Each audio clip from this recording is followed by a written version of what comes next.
사드 배치를 결정한 지 5일 만에 국방부가 배치 장소를 공개했습니다. 최적의 배치 부지로서 경상북도 성주 지역을 건의하였고 군사적 효용성과 더불어 지역 주민의 안전을 가장 중요한 평가 기준으로 적용하여 성주가 최적의 후보지라는 판단이 나오게 되었습니다. 지금은 사드 배치와 관련된 불필요한 논쟁을 멈출 때입니다.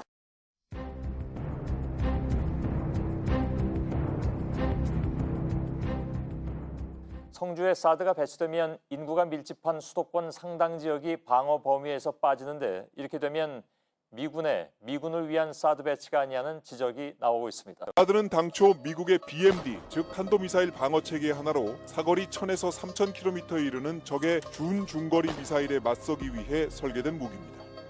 대기권 밖에서 정점을 찍고 떨어지는 적 미사일을 고도 40에서 150km 사이에서 격추한다는 겁니다. 사드는 과연 한국의 안보에 얼마나 도움이 될 수 있을까요? 미 의회 조사국이 지난 2013년 발간한 조사 보고서입니다. 남한은 북한과 너무 가까워서 미사일이 낮은 궤도로 날아 몇 분 안에 도착할 것이기 때문에 사드의 효용이 크지 않을 것이라고 돼 있습니다. 북한의 남한 공격용 주력 미사일은 KN-02 단거리 미사일인데요. 이 고도 50km 아래에서 찍고 내려오기 때문에 이 사드의 요격 권역 아래를 지나게 됩니다. 또 북한 전방에 숱하게 배치돼 수도권을 겨냥하고 있는 이 장사정포 또한 이 사드와는 관계가 없는 무기들입니다.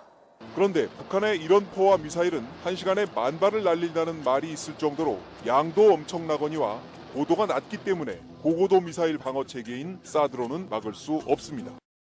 그러자 국방부는 북한이 노동미사일로 남한을 공격할 수 있다면서 사드 배치가 필요하다는데 군 당국은 북한이 중거리 노동미사일의 사거리를 줄여 발사할 경우 남한을 타격할 수 있을 것이라고 밝혔습니다. 북한 노동미사일의 최대 사거리는 1,300km. 이 미사일은 오키나와에 있는 주일 미군 기지를 사정권에 두기 위해 개발된 것이라는 게 지금까지 정설이었습니다. 하지만 발사 각도를 70도 이상 높여 발사하면 부산과 대구, 대전은 물론 서울로도 발사가 가능하다는 겁니다. 결국 사드 미사일 같은 고고도 미사일이 필요하다는 주장입니다.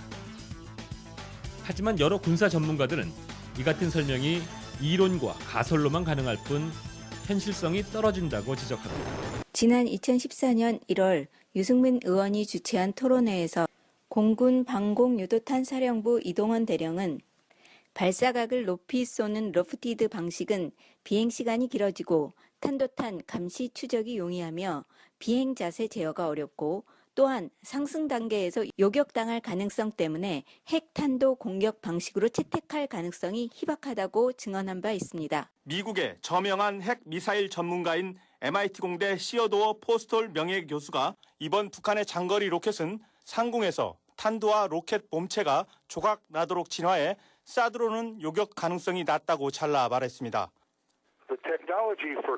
북한이 탄도미사일을 조각으로 분해할 기술력을 갖추고 있다는 것은 이번 로켓 발사로 입증됐습니다. 사드 요격기는 이 조각들과 실제 탄두를 분간해낼 수 없을 것입니다. 최근 우리 국방부가 14차례에 걸친 실험으로 사드의 효용성이 입증됐다는 주장에 대해서도 멈춰있는 표적을 대상으로 실시해 무의미하다고 반박했습니다. 그러면서 한국의 방공망 구축에 사드 기술은 전혀 도움이 안 될 것이라고 강조했습니다. 사드의 기술은 전혀 도움이 되지 않을 것입니다. 포스톨 교수는 특히 사드 레이더는 기술적으로 중국에 대항하는 미국의 미사일 체계의 연장선상에 있다고 강조했습니다. 2013년도에 우리 국방부가 미국의 사드 포대를 시찰하고 그 사드 운영 현황을 정확하게 수도권 방어에 대해서는 시뮬레이션 결과를 전혀 내놓지 못했어요. 그러니까 수도권 방어에는 사드가 전혀 무용지물이라고 하는 것입니다.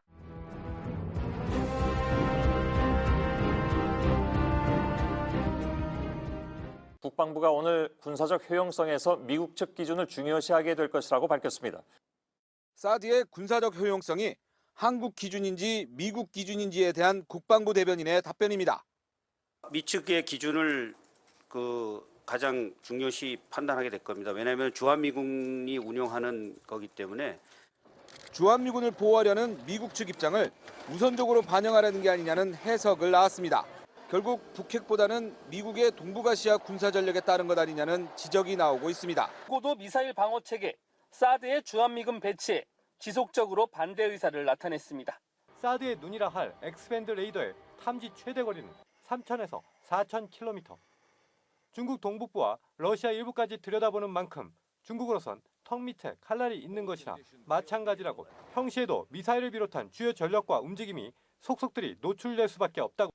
일본에 설치된 엑스밴드 레이더 2부대와 한국에 설치될 사드의 영향권을 분석한 뒤 사드는 결국 중국의 대륙간 탄도미사일을 무력화시키려는 것이라고 주장했습니다. 미국의 고고도 요격 시스템 사드의 레이더입니다. 문제는 사드 레이더라는 게 같은 하드웨어여서 소프트웨어만 바꾸면 얼마든지 종말 모드에서 전진 배치 모드로 전환할 수 있다는 겁니다. 이렇게 되면 우리는 북한 미사일은 막지 못하고 미국을 공격하는 중국과 북한 ICBM의 발사 초기 좌표만 미국에 알려주는 역할을 맡게 됩니다. 사드 레이더를 통해 수집된 정보는 미국은 물론 주일 미군을 통해 일본에까지 즉각 공유됩니다. 사드가 미사일 방어망, MD라고 하는 거대한 네트워크의 일부라고 불리는 이유입니다. 한국이 사드를 통해 MD에 사실상 편입되면 미사일 정보를 기초로 한 한미일 삼각 군사동맹이 완성되고 이 동맹은 북한뿐 아니라 중국과 러시아까지 겨냥할 수 있게 됩니다. 사드 배치를 중국과 러시아가 반대하고 미국과 일본이 환영하는 이유입니다. 미국은 이 때문에 조지 부시 대통령이 당선된 2001년부터 한국을 MD에 끌어들이기 위해 애써왔습니다. 그러나 역대 한국 정부는 미국의 요구를 애써 모른 척하며 MD 참여를 회피해왔습니다. 그러나 박근혜 정부는 지난해 연말부터 MD 편입 쪽으로 급선회했습니다. 첫 번째 조치는 지난해 12월 28일 있었던 한일 정부의 위안부 문제 합의입니다.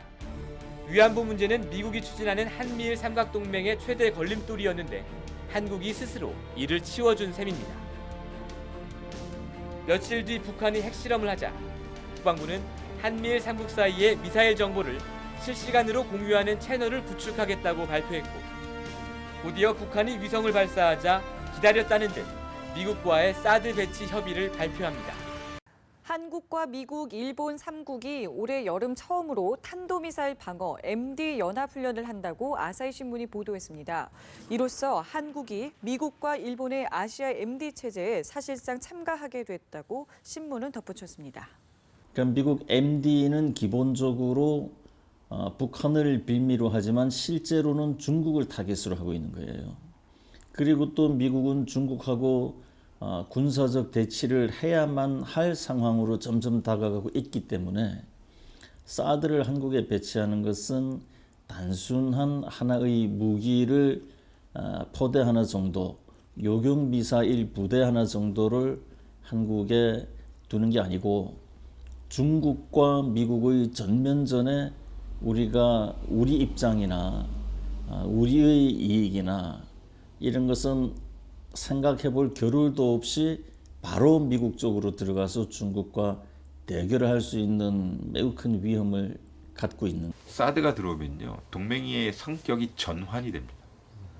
그러니까 북한을 억제하는 동맹에서 지역 동맹으로 전환이 됩니다.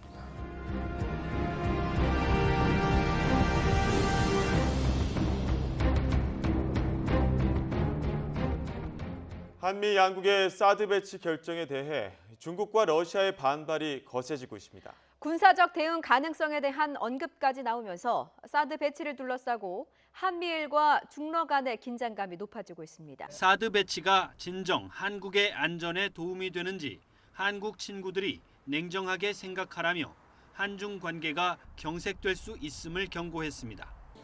앞서 중국 국방부는 한반도 사드 배치에 대해 전략적 균형을 위한 필요한 조치를 취할 것이라고 밝혔습니다. 사실상 군사적 대응 가능성을 내비친 것으로 풀이됩니다.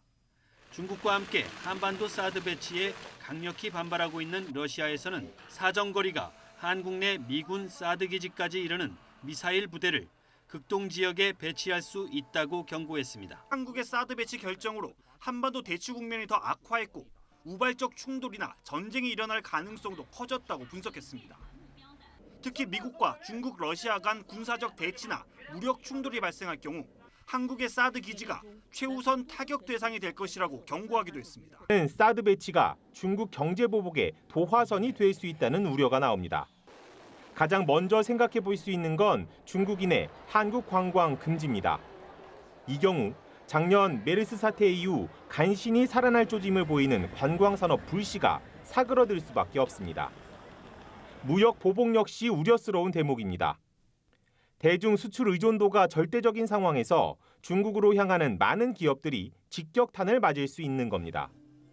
특히 한중 자유무역협정 발효 이후 정부까지 나서 중국 공략을 지원하고 있는 상황에서 찬물을 끼얹는 결과를 낳을 수 있습니다. 중국에 진출한 기업에 대해서는 위생 점검이나 표적 감시를 강화해 압박할 가능성도 배제할 수 없습니다. 여기에 17조 원 넘는 중국계 자금이 국내 채권 시장에서 일시에 빠져나갈 경우 우리 경제는 치명상을 입을 수 있습니다. 실제 과거 일본과의 영토 분쟁에서 수출품에 대한 통관 강화와 자국민 여행 금지를 결정했던 중국. 사드가 저유가, 세계 경기 둔화, 대북 리스크에 이은 또 다른 우리 경제의 악재로 떠오르고 있습니다.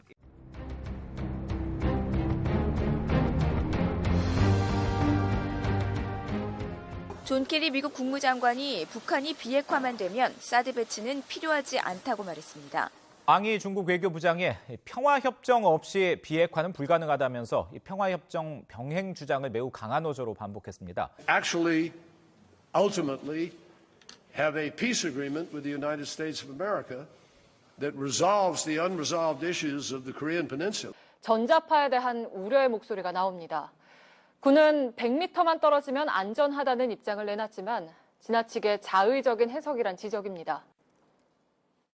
사드의 핵심 장비인 고성능 레이더는 약 2만 5천여 개의 송수신 소자를 갖고 있습니다.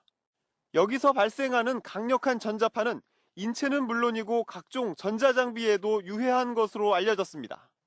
때문에 미 육군 사드 운용 교범에서는 전투기 5.5km, 민항기 2.4km 등 안전 통제 거리를 정해놓고 있습니다. 특히 3.6km 안쪽으로는 허가받지 않은 사람의 접근을 금지했습니다. 사드 배치 이후의 상황을 보여줄 가장 가까운 사례인 일본 교가미사키 사드 레이더 기지 영상을 단독으로 확보를 했습니다. 국방부는 사드의 인체 유해성이 없다고 설명하고 있습니다만 일본의 레이더 기지를 보면 과연 그 말이 맞는지 의구심이 생기지 않을 수가 없습니다. 특히 우리 경북 성주의 경우에 이미 사드 기지가 배치된 괌이나 일본과는 입지 자체가 크게 달라서 문제는 더욱 커질 수 있다는 지적입니다. 교토 북쪽 160km 거리에 있는 이 기지의 사드 레이더는 북서쪽 바다를 비추고 있습니다. 북한과 중국을 향하는 레이더 반경 어디에도 민가는 없습니다. 하지만 레이더가 가동된 직후부터 기지 인근 주민들의 반발이 거센 상황. 마을 곳곳에 어린이들의 안전을 보장하라는 팻말이 걸려 있고 레이더 기지 철거를 요구하는 시위도 계속 열리고 있습니다. 레이더 반경을 벗어난 곳에 거주하고 있지만 전자파와 소음으로 인한 구토와 어지럼증 등 피해가 속출하고 있다는 겁니다.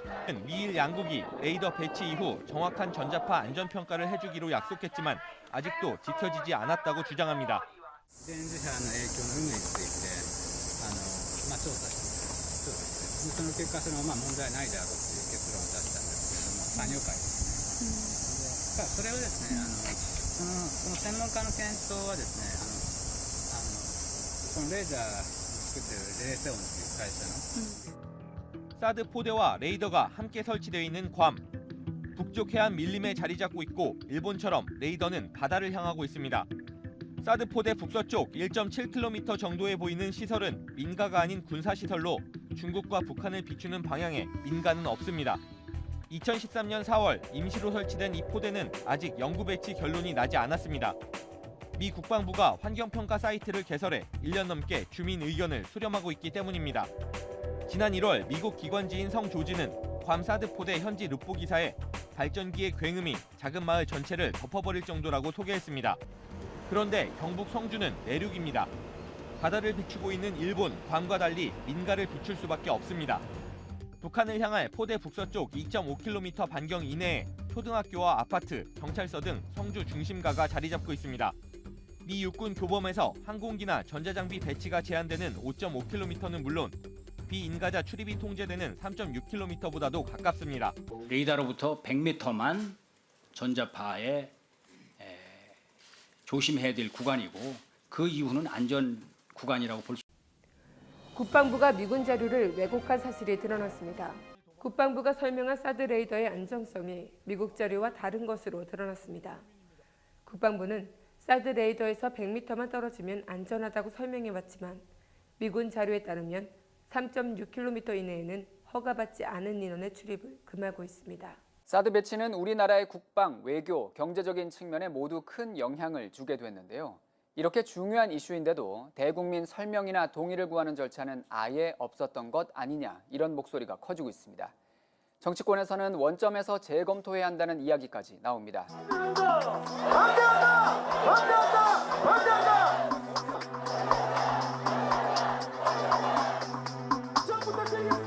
오만 국민이 하나가 되어 끝까지 사드 배치를 저지한다면 우리 삶의 터전을 지켜낼 수가 있을 것입니다. 배치 막아내자! 이 땅에 사드는 필요 없다!